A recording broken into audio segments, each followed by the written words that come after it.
Esta semana, en nuestro tiempo de la entrevista, vamos a charlar con la parlamentaria de Geroa-Bai, Ana Ansa, y cerramos además así esta ronda de entrevistas con este grupo parlamentario. Señora Ansa, gracias, lo primero de todo, por acompañarnos. Bueno, la verdad es que es un gusto estar aquí y compartir un rato con vosotros y vosotras. Pues Así además vamos a aprovechar que usted, además de parlamentaria, es médica de profesión, así que seguro que también tiene algo interesante que aportar en esta conversación. Quería comenzar preguntándole precisamente por cómo valora la desescalada que está haciendo Navarra. Bueno, la desescalada contra todo lo que nos parece es el momento más difícil que estamos viviendo en la pandemia. La desescalada puede suponer que tengamos un éxito bueno o que tengamos un éxito relativo o que volvamos a tener un fracaso. La desescalada es un momento muy complicado. Si me preguntas qué me parece, pues a mí personalmente me parece que la estamos haciendo demasiado rápido. Probablemente tiene que ver con que hemos asistido durante un larguísimo año a una toma de decisiones siempre complicada y en este momento pues a todos nos gusta vender esperanza, a todos nos gusta vender la promesa de que rápidamente y con unas fechas vamos a poder retomar una cierta normalidad. Bueno, pues en este tiempo podemos cometer muchos errores y eso me preocupa. Me preocupa que pues desde el propio gobierno, las comunidades, todos nos estemos entrando en esa especie de competición a ver quién recupera antes la normalidad. Y tenemos que tener en cuenta muchas cosas. Estamos yendo muy bien con las vacunaciones, eso es una buenísima noticia, pero no tenemos todavía suficiente gente vacunada para tener una cierta inmunidad de grupo, no la tenemos. La cepa británica se ha hecho la señora de Navarra, pero tenemos otras cepas que están pululando por alrededor y que pueden llegar, y son unas cepas que nos van a dar un problema si aparecen en Navarra. 3. Estamos transmitiendo que va a haber festejos o que puede haberlos, que va a haber conciertos o que puede haberlos, que va a haber fiestas patronales o que puede haberlas, y todo esto hace que la ciudadanía en general empiece a pensar que esto ya está superado.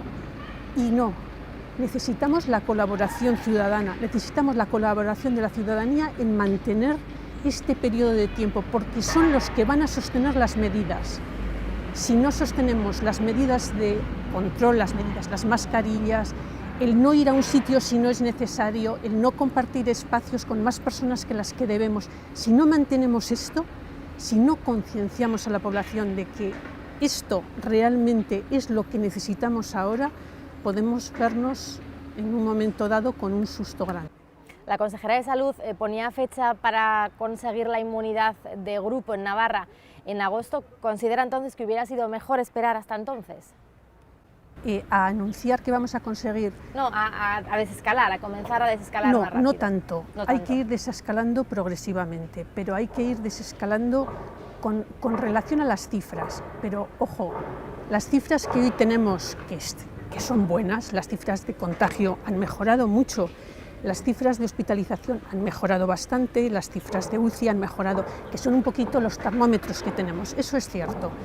Pero estas cifras que hoy tenemos son las que nos dicen lo que pasó hace 2 semanas, 3 semanas, y este es un virus lento. Es un virus que necesita 2-3 semanas para empezar a asomar la cabeza. En este momento todavía no ha pasado tiempo para saber si esta bajada va a ser mantenida o si el efecto de la apertura va a empezar a ralentizar la bajada.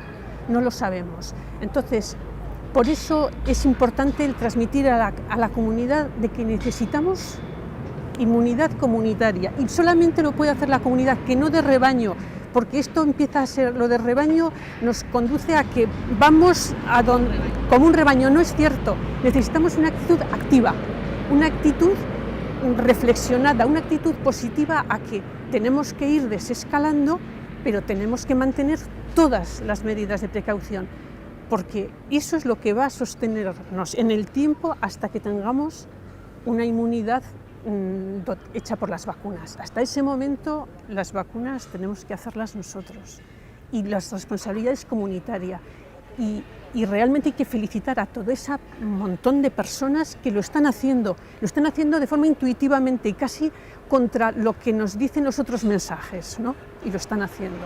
Los tribunales le han dicho a Navarra que sí que podría haber tomado medidas restrictivas una vez que decayó ya el estado de alarma, pero sin embargo no consideraron que la argumentación del Gobierno de Navarra para mantener el toque de queda estaba bien hecha. ¿Cree que se podría haber argumentado mejor?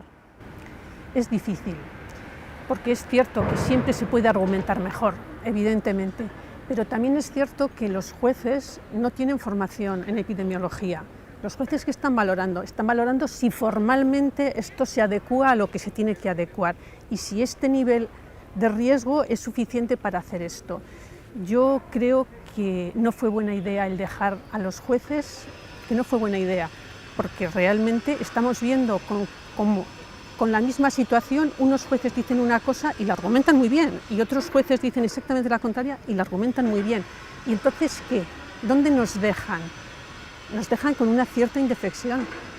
Y entonces, bueno, pues uno puede decidir que ojalá esto vaya bien.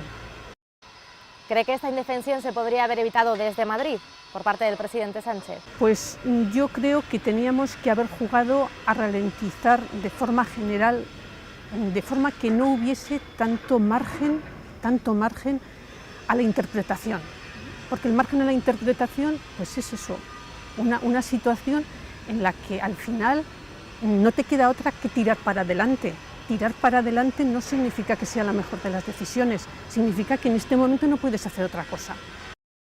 ¿Cómo valora esta decisión que finalmente se ha tomado en torno a las personas que tenían ya una dosis de AstraZeneca y estaban pendientes de saber qué pasaba con ellas? ¿Cómo cree que esto ha podido afectar un poco en la confianza de la ciudadanía o no hacia la vacunación? Pues mira, yo estoy encantada con la ciudadanía que nos ha tocado, porque realmente, y a pesar de ese tipo de mensajes equívocos que estamos lanzando a veces desde las instituciones, ellos están teniendo una respuesta increíble, están teniendo una aceptación de la vacuna muy, muy buena, y lo cual me alegra mucho, porque yo sinceramente creo que las agencias internacionales del medicamento son muy serias, trabajan muy bien y desde el principio dijeron que realmente las ventajas superaban con creces a los riesgos y que vacunar con AstraZeneca era aceptable. También es cierto, y ahí también tengo que dar la razón, que a fin de cuentas estamos vacunando a personas sanas, que claro, el riesgo siempre hay que valorarlo de otra forma, porque no es que tú estés enferma y que yo te proponga un tratamiento a lo mejor muy agresivo, pero es que tú estás muy malita y te tenemos que sacar. No, la vacuna le das a una persona sana que la sometes a un riesgo y que claro, tú estás barajando que el riesgo potencial que le sometes es inferior al riesgo que va a tener si esa persona se coge la infección. Con lo cual, ahí hay un margen un poco más laxo en la toma de decisiones, pero las agencias internacionales del medicamento dijeron desde el principio. Entonces, yo no termino de entender por qué no hemos aceptado la peritación de las agencias y no hemos vacunado como había que vacunar. Porque ahora queda en ese albur de que una segunda con Pfizer, una segunda con AstraZeneca, yo voluntariamente acepto y no me gusta. ¿Qué postura toma usted en torno al debate sobre la liberalización de las patentes de las vacunas? Un tema complicado también. Es un tema complicado porque intuitivamente todos decimos, por Dios, que liberen las patentes, que empecemos a tener vacunas suficientes y que podamos vacunar a todo el mundo, que ese es el objetivo. Si no vacunamos a todas las personas de todo el mundo, vamos a tener permanentemente un foco, o durante muchos años, diferentes, ¿no? un foco de... Entonces, liberalizar las vacunas parece realmente lo más fácil, pero no se resuelve el problema liberalizando vacunas. Hay que también hacer una transferencia de conocimiento y de tecnología, y hay que tener dispositivos suficientes para fabricar.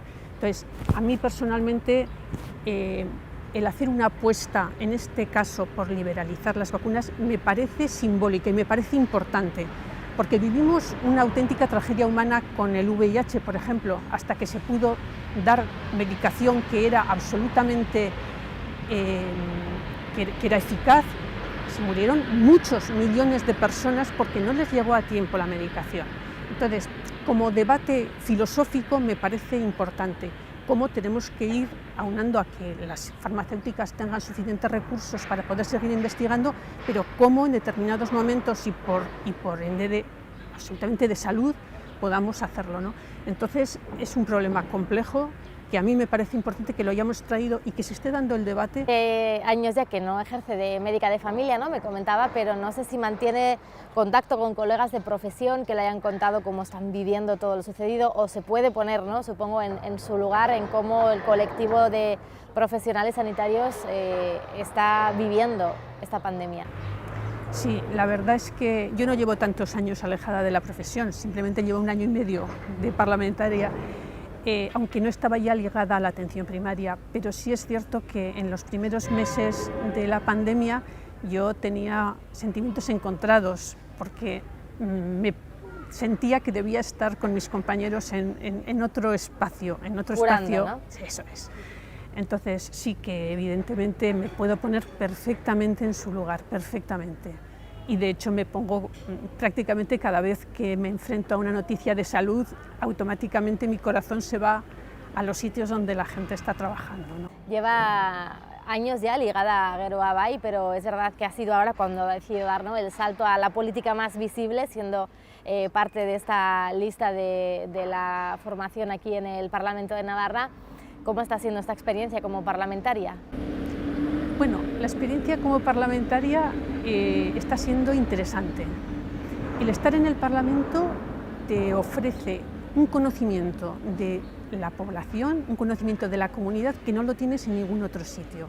Todos los temas y todos los temas candentes se analizan con mayor o menor profundidad, aunque no sean tus temas. Tú estás oyendo y estás viendo, con lo cual al final conoces Navarra muchísimo mejor que la mayoría de las personas, y eso es un regalo.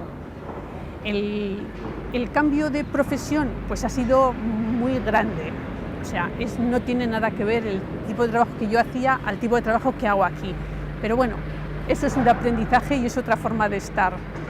Es usted también la portavoz de la Comisión de Cultura y Deporte. Quería preguntarle por la cultura, por si la hemos tratado bien durante esta pandemia, si cree que hay que apostar por hacer eventos culturales seguros este verano, o hay que tener todavía cuidado, como comentaba al principio. Sí, la cultura junto con la hostelería probablemente sean 2 de los sectores más castigados. La hostelería ha hecho más ruido y se ha notado más, pero la cultura... El tema de la cultura ha sido muy sangrante, sobre todo en la primera fase, porque aunque ya lo sabíamos, descubrimos que la precariedad que tienen las personas que se dedican a la cultura es tremenda. Y en una situación de pandemia, la precariedad ya no es que sea tremenda, es que se cae. Y se nos han caído muchos profesionales ligados a la cultura, pero también en plan mancha de aceite, todas esas profesiones que están en torno a la cultura, que la sostienen, pero que no se ven. Me preguntaba si tenemos que planificar, evidentemente. Tenemos que planificar eventos culturales, pero posiblemente tengamos que hacer un chip, es decir, cambiar nuestro chip, hacer más planificación de más actos culturales con menos aforos. Por ejemplo, tenemos una red de teatros que la hemos infrautilizado, una red de teatros que eso sí que es fácil hacer la trazabilidad, es fácil repartir los espacios, es fácil controlar. Bueno, pues si en otras ediciones hemos hecho una obra de teatro para las 200 personas que caben en el aforo, hagamos 3 obras de teatro con 75 personas. Hagámoslo de otra forma. Entonces, este tipo de cosas como ir a los pueblitos en verano al aire libre se pueden hacer muchas cosas. Ana Ansa, gracias de nuevo por habernos acompañado estos minutos. Pues muchísimas gracias a vosotros.